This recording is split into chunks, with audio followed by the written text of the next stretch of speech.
We recording now, fellas. Rod, you want to kick it off? Yeah, we can figure it out. Like I say, this is a test run. You ready? Recording? Recording. To the best of my knowledge, we record. I feel you. I feel you. Welcome everyone to another daily fantasy football come true. Well, I'm your host, Rod Funderburk, joined by co-host Brian Foster and also our other co-host, Ronald Funderburk. We're here to begin talking about daily fantasy draft kings. This is an opportunity where we can give you some information that could possibly line your pockets. And one of the things that we want to talk about today is getting the best value for some of the players that are coming up on the daily fantasy lineup. This can be from quarterbacks, running backs, wide receivers, and tight ends. NFL just kicked off last night where we had the Texans taking on the Kansas City Chiefs. And of course, Patrick Mahomes, as everyone knows, has already broken the bank with his record deal. And of course, Deshaun Watson is not too far behind them. Neither of those guys will have to worry about living in the streets anytime soon. But we're going to go ahead and we're going to start off and take a look at some of the high value quarterbacks under the daily fantasy of DraftKings. One of the top or the highest quarterbacks out here is Lamar Jackson, followed by Russell Wilson and Drew Brees. But Ronald and Brian, I have a question for you guys. You know, whenever you're doing the daily fantasy lineup, you kind of have to balance money that you spend for your player as well as making sure that you've got a player in the quarterback wise that can do a lot of things for you, whether it's run as well as pass. How do you guys go about deciding who will be the best value for your money that day? And Ron, I think I will start with you, if that's okay. What is some of the criteria that you look for when you're trying to come up with a good value so we can help out some of our people out here who are participating inside the daily fantasy football? Man, you're going to put me on the spot. I wish you would have started with Brian, but I'll go ahead and, give you something. But what I'm looking for is an opportunity for a quarterback who's going to be behind all game. Typically, if a quarterback's behind, they're going to be throwing. I'm looking for key matchups. I'm looking for a weak defense. I'm looking for a strong quarterback. I'm looking for a game plan where they might air it out. I'm avoiding rainy games because it might end up, going towards running the ball. And then I'm also looking for very, very cheap guys because I do believe, this is a personal belief of mine, the quarterback position is a place where you can, quote unquote, pay down. And paying down means you can kind of save some money there for a quarterback who may just put up similar numbers as somebody who you paid a lot of money for. Last night would be a great example. Patrick Mahomes, I think, put up 20 points last night. Great number to put up 20 points for a weekly or a year-long draft. 20 points is great, but I might be able to find another quarterback who is a whole lot cheaper, who you could draft later in the round or a lower price point than Patrick Mahomes and still put up maybe 20 points. Maybe they only put up 16 or 17 points, but you could save that money for somewhere else. So that's what I do. Brian Foster, I don't know if you want to dig in further on that or you want to go into some specific guys for this week based on your reviews. Now, with Brian, I know you came across mainly quarterbacks and was telling us how you like to, or at least Ronald, you were telling us how you like to find a quarterback who's kind of behind and he has to throw and try and catch up and things of that nature. Brian, how do you approach the running back situation when it comes to fantasy football? What is your strategy that you use that seems to be paying off for you? So for running back, what I look for is touches. The greatest indicator of fantasy success is opportunity. We don't always care about talent. We don't always care about past performance, but we want opportunity. We want a guy who's going to get the ball 25 times a game. That's going to be the greatest chance for me to get points. Also, as I can use, as Ron mentioned, a team that's going to be, he likes his quarterback to be trailing. I like my running back to be winning. So I can use the Vegas lines to my advantage. If I see that I have a team that's, minus 10, looks like they're going to win the game. Vegas is saying they're going to win by 10. That tells me that they're ahead. That means that my running back is likely going to get the ball in his hands, late in the game, fourth quarter. They're running the clock out. That's 10, 15 extra carries for my running back to get. Also, I look for a guy that's going to play all 3 downs. Even though I would like for my running back to be winning the game, if he's not winning, I don't want him to get scripted out of the game. So I want a guy who can catch passes out the backfield. I want a guy who's going to get the ball on early downs. I want a guy who's considered their goal line back as well. So those are the main things I look for when I'm looking for a running back. Good deal, Brian. That's good information for the folks out there who are listening and trying to figure out how to approach this fantasy football, especially in the running back area. Now, I have a question for the both of you. We're going to switch up just a little bit. And I want to talk about a certain player that may have been written out by some people, but to me, he's always been a great fantasy player just because of his versatility. And the person I'm talking about is Cam Newton. Cam Newton now has Bill Belichick in his corner. He also has a heck of an attitude now since everything that's transpired with him and the Carolina Panthers being let go. So we're looking at Cam Newton, his attitude, probably not the highest salaried guy under the fantasy lineup at all. What are the expectations for Cam Newton? What should we expect and see from Cam? Let's say tomorrow. Let's go week by week. And since we're talking tomorrow's game, what is it do you think Cam will do? And I think they're taking on the Miami Dolphins, if I'm not mistaken, tomorrow. What do we expect Cam to do against the Miami Dolphins? And I'll let either one of you go first, whoever feels like it. Yeah, I like Cam a lot this week, man. Playing against, like you said, playing against the Dolphins. Dolphins, one of the worst defenses against quarterbacks last year. Their defense has gotten even worse. Most likely, they traded away Mika Fitzpatrick middle of the year. Coach came in there. He's gotten rid of a lot of guys who didn't quite fit their system, so they're still trying to, put things together. But I think they have their defense is not anyone I'm scared of. Cam Newton goes to the New England Patriots, one of the greatest coaches in NFL history. Got one of the best offensive lines in the NFL. Tom Brady, not the most mobile guy, as we know, but never got touched last year. Tom Brady also consistently one of the league leaders in rushing touchdowns. Not that he's scrambling and making plays, but when they get on the goal line, Tom Brady's sneaking that ball in. So imagine if Bill Belichick can scheme Tom Brady in the end zone. What is he gonna do with Cam Newton in the end zone? I like Cam Newton a lot this week. 6,100. I get the floor and his rushing ability. He's a great play this week. 6,100 coming down from Lamar. I like Cam Newton as a value. Yeah, I'm going to have to agree with you on Cam Newton there. I think he will be a great value this week. I think he's going to put up large numbers.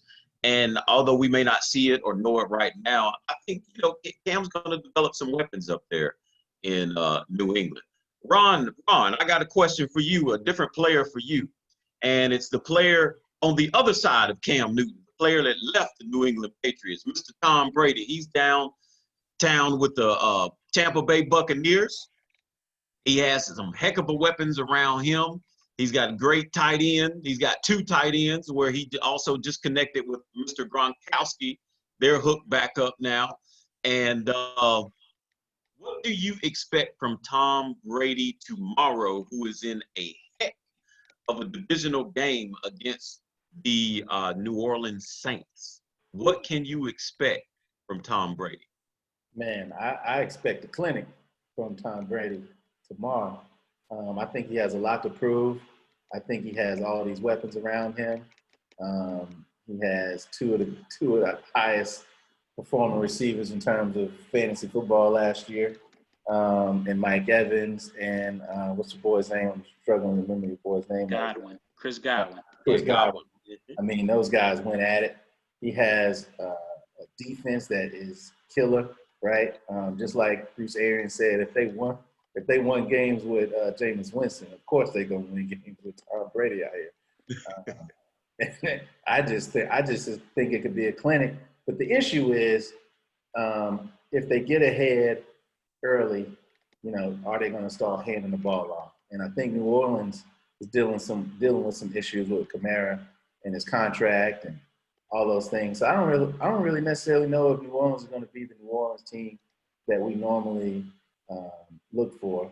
And then also with this being the very first game of the season, period, all the games for the first 2 to 3 weeks are going to look like preseason games. So, with teams needing a strong passing performance, I don't necessarily know if they're going to be clicking on all cylinders tomorrow. But for this year, Tom Brady's going to do well. Tomorrow, I might actually pass on Tom Brady and actually pay down. I might would even pay down all the way down to Phillip Rivers at $6,000. Phillip Rivers has a similar situation. He has weapons, and he's a whole lot cheaper. He's 10% cheaper. And they're playing Jacksonville, who lost some DBs, et cetera, et cetera. That might be where I would lean to tomorrow. And one last thing on Cam. I hate to say this about Cam. I love Cam Newton. I love Cam Newton. I really do. I think I love a lot about him. The one thing that I think Cam Newton could improve upon, and I am curious to see this year, is his touch passing abilities. Touch passing means the dinks and the dunks out to the sidelines and running back out the backfield. Can he soften up his throw to hit those guys? Because that's where Tom Brady excelled last year and the years in the past. He loves the little quick routes, touch routes, where you actually have to hit a player in stride where they're not expecting a bullet, quote unquote, in their hands. Good point about Cam Newton. And that's something that Cam Newton, I agree with you, I think he should improve on. The good thing about that, Cam Newton is surrounded by who he needs to be surrounded with, Bill Belichick and that coaching staff up there with the New England Patriots. So whether or not Cam is able to do it, we don't know. But I believe he will be coached the right way so that he can do it. However, it will be up to him to perform on the field. Guys, one last quick segment that I want to go over with you guys, or actually I want you to come and tell me some information. We've just talked about Cam Newton. We talked about Tom Brady. Mentioned, some of the top people out there. Who are some of the players that we are sleeping on in fantasy football, whether it's quarterback, running back, wide receiver, tight end, the flex position, whatever? Who are some of the folks that are kind of quietly behind the stage? And because every year, in fantasy football, there is somebody, usually it's a running back, who pops up, who we had no idea that was going to come to play and put up such high numbers. Who is that person that we can expect, or who's that player that we can expect to do that this week in fantasy football? And I'll let whoever go first wants to go. Brian, how about you? So a couple weeks ago, this would have been a big secret. I don't think it's much of a secret anymore, but he's probably going to be one of the highest owned players on the slate tomorrow on Sunday. It's Antonio Gibson. Anybody who knows me knows I'm a Washington football fan. But this is a total unbiased opinion right here. I can give you my, unbiased opinion. Before Darius Geis was let go off the team, before Adrian Peterson was cut from the team, the Skins took Antonio Gibson in the 3rd round of the NFL draft. The Washington football team now has the coaching staff that was formerly of the Carolina Panthers. The offensive coordinator of the Washington football team, Scott Turner, is quoted as saying that Antonio Gibson reminds him of a lot of the things that they did in Carolina with the Carolina Panthers. That's enough for me right there, guys. And at $4,000, typically, I mean, depends what type of games you're playing. There's cash games, there's tournament games, but typically we're looking for 3x from our guys from salaries. Mhm. So Antonio Gibson at 4K, playing the Philadelphia Eagles. Vegas has them trailing. The Skins should be trailing the whole game. I do differ with that a little bit, but the Vegas has them trailing. That means that's going to be a lot of dump-off passes to Gibson out of the backfield. He doesn't have to get 20 touches. I just need for him to get 5 or 6 carries, Mhm. maybe 10 carries, and 4 or 5 catches. If I get that 4 catches, that's 4 points. Say he gets 30 yards, that's 7. Give me 60 yards on the ground, that's 13. If he runs in the end zone one time, man, I'm running to the bank. So for 4K, I love Antonio Gibson this week. All right, so Antonio Gibson is a sleeper that Brian Foster has in his back pocket. Just like Brian said, he may not be the sleeper right now, but a couple of weeks ago, he definitely was. Now, Ron, do you have any sleepers or anybody out there who's sitting back in the cut, waiting to be let loose, like that wild stallion that we have no idea about? Who you got? Oh man, I'm. You see the hat, right? You see the jersey, right? I got to go to the West Coast, and they're coming south, man. The Birds are coming south, man. I got to go with DK Metcalf, man. He is a freak of nature, and Russell Wilson has been working with him in the offseason. Russ has been tweeting about him almost weekly about how great this guy is, and they're playing the they're playing the Atlanta Falcons. Atlanta Falcons. They're coming across country now, Ron. Aren't they? Aren't they coming across country? West Coast traveling east. West 1 Coast p.m. start. First game of the season, man, but this that guy. This that guy. I'm just going to tell you that now. And they're going to be in a dome, and DK Metcalf is waiting to be unleashed this year. No doubt. No doubt. Well, we look forward to seeing Metcalf and Russell Wilson together. I got another question for you, gentlemen. As you know, in fantasy football, it's always good to have a quarterback wide receiver combination. Who do you say, Ron Funderburk, is the best quarterback wide receiver combination right now? What combination will put up the most points tomorrow in the first week of the NFL season start of 2020? Ooh, that's a great question. My issue is you got to pay for that. Right now you got to pay up for that. So, well, that's okay. We want our listeners out there to know who you feel the best combination is. We know you have a completely different strategy in how you work to win, but we want to know who the best combination is going to be tomorrow based upon quarterback, wide receiver, and possibly the defense that they will be facing tomorrow in the first week. Who would you say that is? Man, I actually got to go with Aaron Rodgers and what's the man's name? Davante Adams. Yeah, Davante Adams. That's it. That's the best. That's the best. Aaron Rodgers and Davante Adams, they'll be traveling up to Minnesota to take on the Vikings. So they'll be playing inside the dome. A lot going on with the Vikings this year. So you think that those two will put up the most points tomorrow as a quarterback wide receiver combination? I like that combo for price and the upside of that, right? I could have gone with Drew Brees and Thomas, but you got to pay $6,800 for Brees, where you can pay $6,300 for Rodgers, and then at wide receiver you end up having to pay $9,000 for Michael Thomas, and you can pay $7,300 for Davante Adams.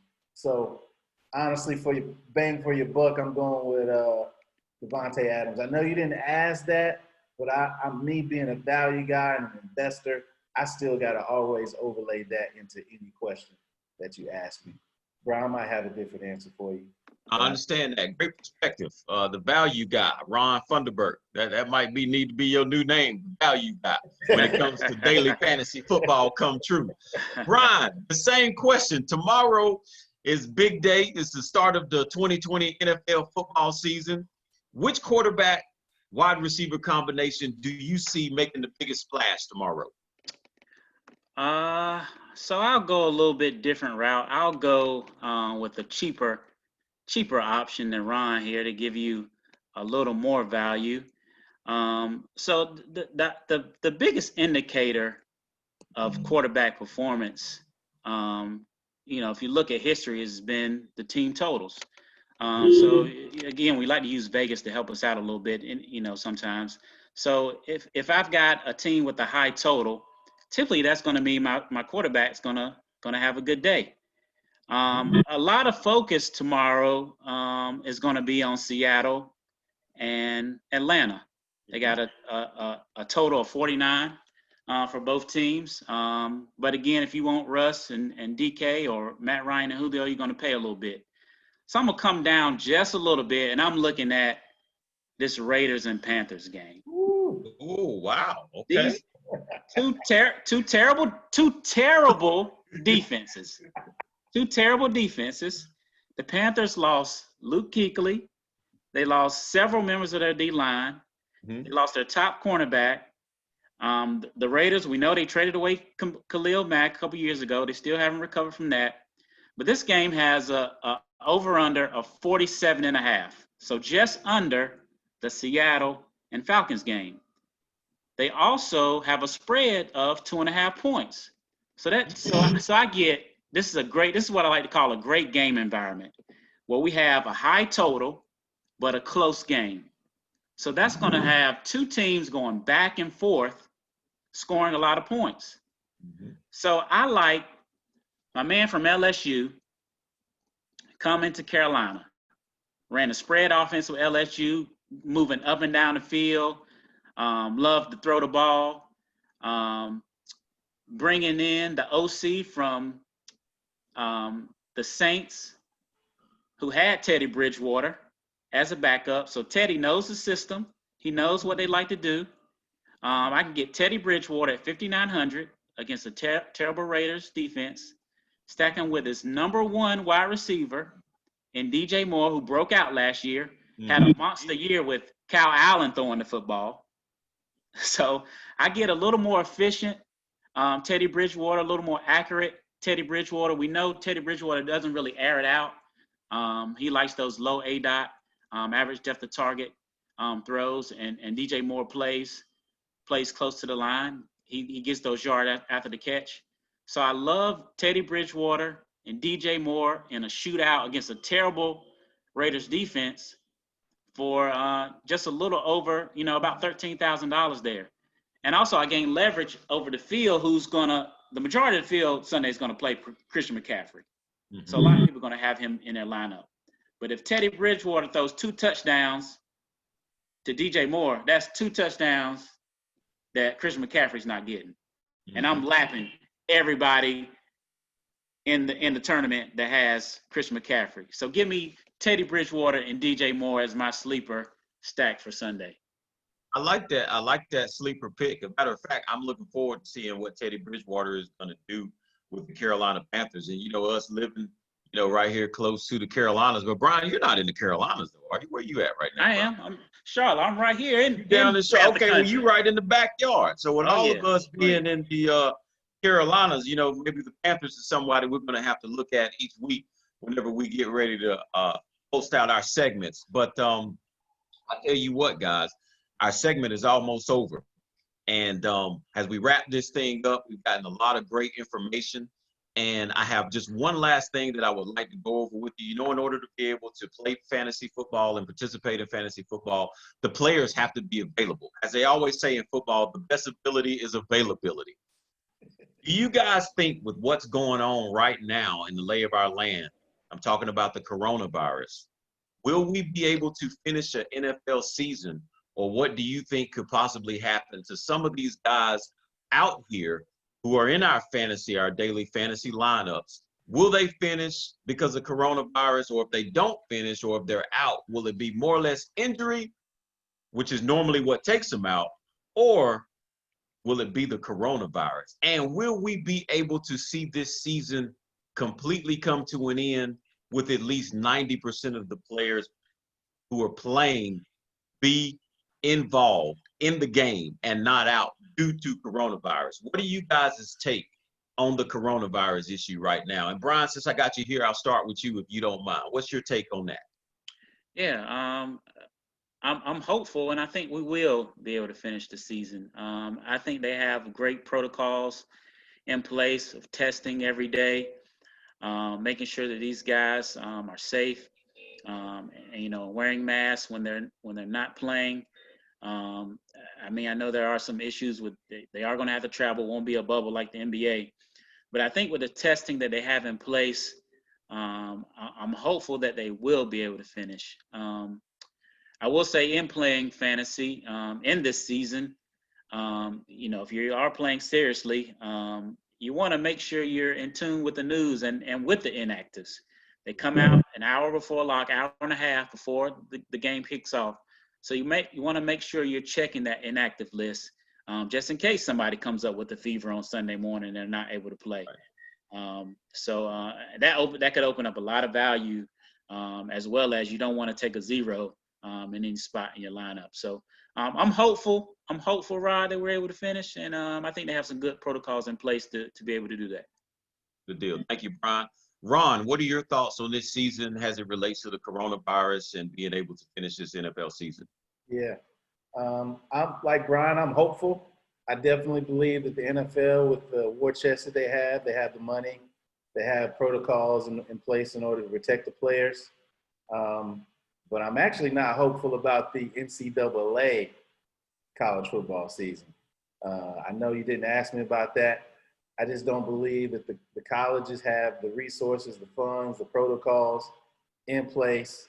And also you're talking about, for college, you're talking about 18 to 21-year-olds that are really interested in being on campus, chasing girls, really making a name for themselves as a youngster versus providing for their family and keeping their family safe like the NFL superstars are. So I believe that we'll actually make it through the NFL season relatively safe. I think a couple players here and there will get sick, unfortunately. But I'm doubtful about the college football season. Gotcha. Appreciate your perspective on that. Well, guys, that's going to do it for this edition of Daily Fantasy Football Come True. Thank both of you for both of your takes on what is happening in this first week of the 2020 NFL season. And to all our listeners out there, thank you for tuning in. And remember, when you use this information that you've gotten, remember who's helped you get there. This is the Daily Fantasy Football Come True. And we're signing out on behalf of Brian Foster, Ron Funderburk. I am Rod Funderburk. Until next time, keep those daily fantasy football ready to come true. There it is. Start